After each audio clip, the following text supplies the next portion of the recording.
Now, let's switch gears a little bit. New York City, no longer the friend of Donald Trump. Now, yesterday, Mayor Bill de Blasio has decided that New York City will no longer do business with the Donald. The presidential hopeful, of course, has made a string of controversial remarks. I said yesterday he's taken a scorched earth approach. And, of course, John McCain over the weekend, and some people even today. Seems like every day we get some big news from him. But de Blasio is now saying that Donald Trump does not represent the view of the people of this city. Certainly not the majority.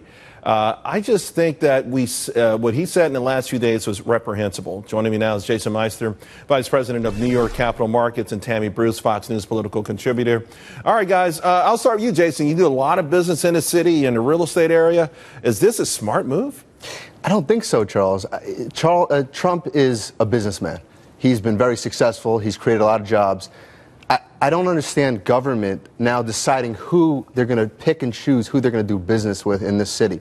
If Donald Trump said he was going to build another ice skating rink in Central Park and it wasn't for profit, the way that the statement's made, the city couldn't do that deal with Trump. I don't understand. That's good for New Yorkers.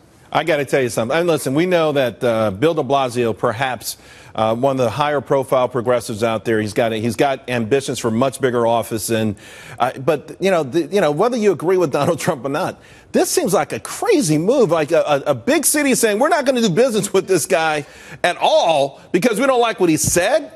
Yeah, look, I think, though, de Blasio knows that they can't cancel contracts that they have now.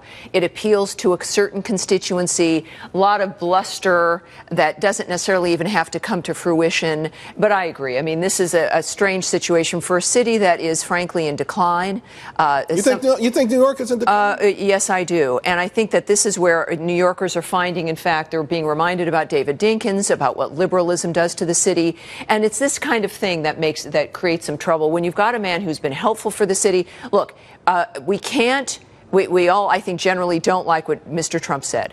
At the same time, are we going to take on our own scorched earth approach and say anyone who we disagree with we're going to shun? We can't operate like that. Well, I know I've had this conversation with my conservative friends who said, well, you know what? I'm not going to go shop at Costco. You know, the CEO gave all the money to Obama. He was at the Platt DNC. I said, just be careful, because if that's going to be your way of living, you may have to learn how to fish, right? And grow your own food, because when you find out who owns all of these companies, you may not be able to shop anywhere. In other words, we base all our decisions, where we're going to shop, who we're going to do business with, based on those owners, on their own personal ideology. We might find ourselves out there without any clothes. You and I were talking about this last week, that President Obama didn't want to say the Waldorf because the Chinese bought the Waldorf Astoria. It's silliness. I mean, well, there's a reason for that, because of bugging. They're doing a renovation. There's a security issue regarding But Blackstone sold the building, and their biggest anchor investor was Chinese. So it's a little bit ironic. But the point that I'm making is political correctness, or PC appeasement, has become the biggest issue in the modern era, and I think it's a big problem.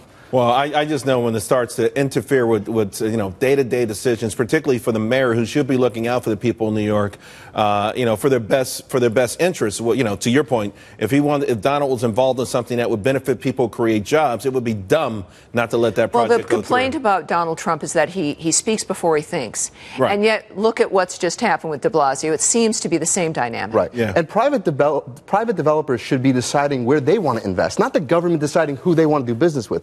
Private developers should say, New York City, though, they've got a lot of money. New York City's got more money than most states, and so that would hurt if the Donald was stopped from doing any future projects. Sorry, guys.